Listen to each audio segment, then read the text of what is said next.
नमस्कार बंधुगण वर्तमान एशिया कप चली से समय कौन घटी ना भारतीय क्रिकेट टीम बीसीसीआई पीसीबी सहित हाथ मिले ना पाकिस्तान क्रिकेट टीम सहित हाथ मिले ना यह राजनीति कर पाकिस्तान आईसीसी को कही से समय जी रेफरी थिले तांको बरदास्त करा उचित बरखास्त करा उचित कारण रेफरी पाइक्रोफ्ट मना करते पाकिस्तान क्रिकेट टीम को भारतीय क्रिकेट टीम सहित मना करते हाथ मिलवाई से पाकिस्तान गोटे जिद रखी भी तार जिद चालू रही से चाहूँगी बरखास्त करा क्रिकेट मैच रू किंतु जितेबाला आईसीसी यह संपूर्ण भाव खारज कर समय कौन है ना पाकिस्तान क्रिकेट टीम से होटेल रू गेस्ट रूम बाहर को आसिकी यूए सहित मैच थिला मैच खेल मना कर देछि।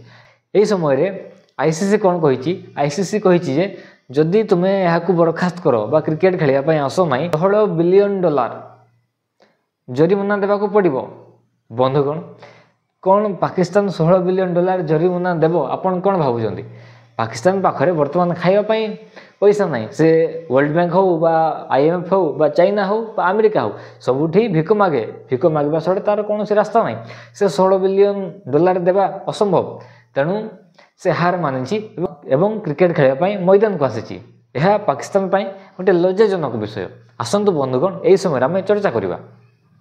बंधुगण क्रिकेट मैच पर गोटे भातृत्व भावना गोटे संबोध देश मध्य भातृत्व रक्षापी हाथ मिले जाए हुए तो जी हारू कि जीतु से कौन फरक पड़े ना कि हाथ मिलवा द्वारा गोटे स्नेह भाव जागृत हुए किंतु भारत और पाकिस्तान मध्य जितेबाला पहलगाम अटैक होता टीम खेलने जीव एशिया कप्रे भारतीय टीम पाकिस्तान सहित खेल ना से समय गोटे द्वंद्व थिला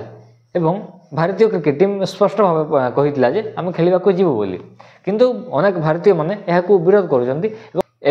जोटा घटी ना टूर्नामेंट रे पाकिस्तान क्रिकेट टीम सहित सूर्य कुमार यादव को टीम भारतीय टीम सहित हाथ मिले ना एवं जितेबाला से हाथ मिले ना पाकिस्तान को इगो हट हो से समय जे रेफरी थे पाइक्रोफ्ट को हटेवा दाबी कर कारण पाइक्रोफ्ट ही पाकिस्तानी टीम को कही भारतीय टीम सहित हाथ मिलवाई से मना कर देते हाथ मिलवाई भारतीय टीम मना कर भारतीय टीम गेस्ट हाउस को चली जाते यह पाकिस्तानी लोक मानू बहुत आघात देता पाकिस्तान सरकार पाकिस्तान क्रिकेट बोर्ड पीसीबी कही एशिया कप 2025 ओहरी जीव जदि आईसीसी पाइक्रोफ्ट को बरखास्त करे तबे ही पाकिस्तानी टीम यूए सहित खेलने जीव नचेत से होटेल रे ही रहिबो संपूर्ण भाव एशिया कप को वर्जन कर। सूर्य कुमार यादव को दल से पाकिस्तानी प्रतिपक्षों सब हाथ मिलवा मना कर देते भारतीय अधिनायक पहलगाम आतंकवादी आक्रमण पर पीड़िता एकतार सह छिड़ा होता कथा कही। बंधुगण पाकिस्तानी टीम होटेल बाहर मना करदेला पीसीबी सरकारी अभियोग दाखल कला रेफरी पाइक्रोफ्ट को एशिया कप्र बाकी मैच रू तुरंत बाहर करने को पीसीबी अभियोग करथिला। सेमाने अभियोग कर पाइक्रोफ्ट पाकिस्तानी दल को टॉस समय भारतीय दलर अधिनायक सूर्य कुमार यादव को सह हाथ मिलवा मना कर देते जदिओ आईसीसी अनुरोध को प्रत्याख्यान करथिला जदिओ कहितला जे एथिरे कोनोसी अपराध भारत कोनोसी अपराध करे नै हाथ मिलेबा कोन जबरदस्त थोड़ी अछि जार इच्छा से हाथ मिलेबो जार इच्छा नै से हाथ न मिलेबो एथिरे कोन अछि। पीसीबी तापरे आईसीसी को आउ एक चिठी पठाइला एवं पाइक्रोफ्ट को बाहर करबा को दाबी रे अटल रहिला जदि ताको बाहर कर दिया न जाए तबे पाकिस्तानी क्रिकेट टीम यूए सहित जो मैच अछि ताको खेलिबो नाही एशिया कप को वर्जन करिवो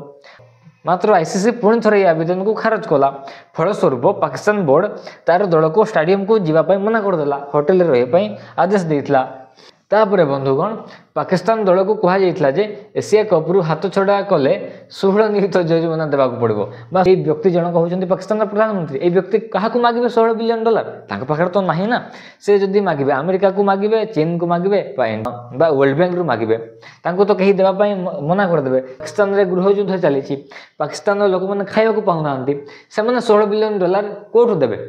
से बाध्य हो इगो को साइड को रखी यूए सहित मैच खेलने आरंभ करते पाकिस्तान $16 मिलियन देवाई मना करदेला एवं पाकिस्तान पीसीसी निजर आत्मरक्षा गोटे विवृत्ति जारी कला गोटे सम्मान जारी कला से कहला जे आंडी पाइक्रोफ्ट सेप्टेम्बर 14 घटना को भूल जोगाजोगर फलाफल बोली कहिसंती एवं क्षमा प्रार्थना करिसंती।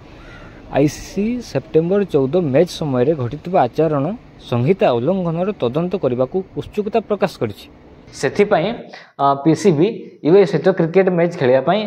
मैदान उपरको जाइथिला किंतु आईसीसी द्वारा कौन विज्ञप्ति जारी करा जाय नै एही विज्ञप्ति केवल पीसीबी पाकिस्तान क्रिकेट बोर्ड द्वारा वास्तव में $100 मिलियन जितेबाला पाकिस्तान शुणा पाइला से संगे संगे खेलिया हाँ कर देथिला यह पाकिस्तान पाई गोटे लज्जाजनक विषय बंधुगण।